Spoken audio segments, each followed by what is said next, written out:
Salamu alaikum. Alaikum salam. Oga barka da zuwa. Barka dai. Wati an fito ya kasuwan dai. Lafiya lau wallahi. Allah sanun ku alhamdulillah. Ai kasuwa yau fa. Wannan fa. Wati wannan ko bacin ne yake haka? Wallahi oga ai ka shiru. Wallahi ina gaya maka oga yau irin cinikin da ya rafka. Kaga duk nan wajen ma fa ya sai da su. Wallahi ya sai da su. Zo inda ya sai da su. Ai ya sai da su. Kuma kudin sun shiga akawun ne ba wai ba shi ba. Ai ya ce an gama komai. Har da wayannan wayoyin ba.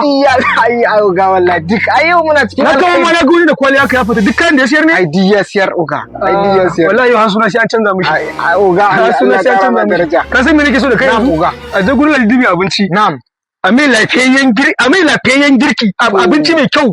Da nama zuku da lemu mai sanyi. Gani ma dan sa. A'a haba, ai duk wanda ya ciniki shi zai maka. Duk fa aikin fa. Cinikin da zamu yi wajen sati mai kace shi, kuma shi din kace yayi da kai. Shine oga. Oga ko kula. A'a aje dai kawai da karbo mai nashi. Ai kuma ka dage ka irin wannan.